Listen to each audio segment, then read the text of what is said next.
Because when we talk about sex in marriage, it's meant to strengthen the marriage bond. It brings about oneness between the husband and the wife. This is also meant for procreation, birth to children. It's to relieve mental and physical stress. It relaxes the muscles and brings down tension. When the wife has gone out for the day's activity, you are stressed, the husband has gone out for the day's activity, already stressed, and you actually need something to calm your nerves, to need something to bring down tension. Sex is a very, very good tool for that. Sex is also food in marriage. Yeah, some will say, sex is food in marriage. Why? Because it satisfies the sexual hunger in us. I've seen different couples. Oh, my husband, he loves sex a lot. He's always asking for sex. Oh, my wife, she's always disturbing me for sex. Yes, that's one of the reasons why you are in the marriage. Because sex is one of the most important elements in marriage. If you see a successful marriage, go and really check out, ask about their sexual life. You will see that it's actually in a very good tune.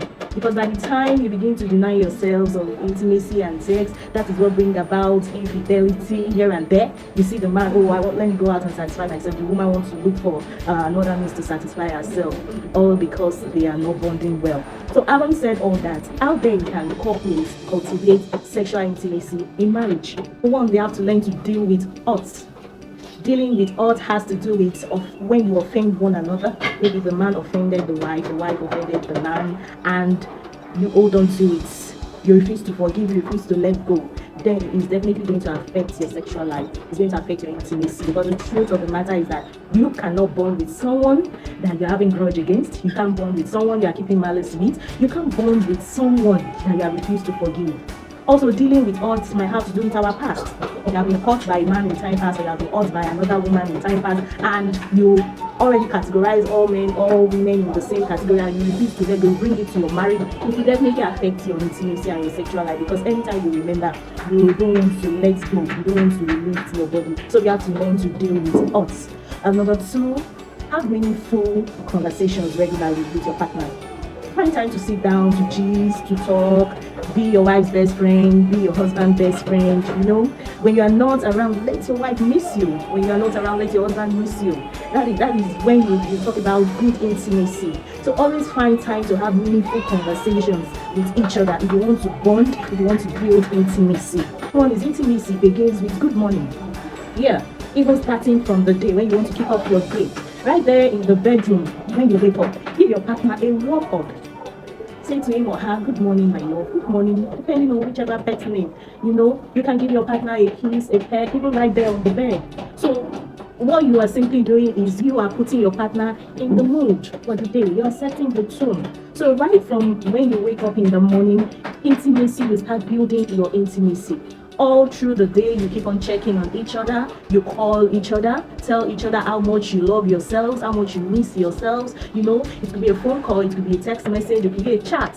Let your partner know that, yes, I'm not there, you're missing me. So you are putting your partner in the mood. That way you are building intimacy. The point is, practice spontaneous acts of love.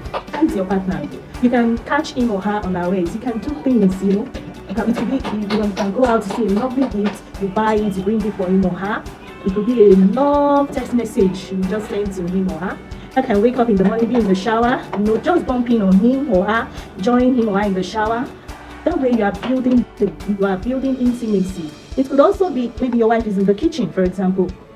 You can come from behind, you cuddle her, you help her out, whichever. That way you are building intimacy. So let's learn to do all this, to practice this act of love. Then finally, the privacy. To build intimacy in marriage, you need your privacy. Very, very important. Even when the children start coming, do not abandon your spouse. Do not abandon your husband, do not abandon your wife. Husband and wife should share the same bedroom, should share the same bed. Nothing like, this is my wife's room, this is my husband's room, is a no. In a marriage where sex and intimacy will thrive, you have to have your private moments for yourself. In this moment, you have time just for yourself alone. You explore yourself, explore your body. A lot can really happen in your private moments because your body belongs to each other. So you let go. You let go yourself to your partner. In that way, you'll be able to bond properly. We have come to the end of today's episode. I hope you have been able to learn one or two things.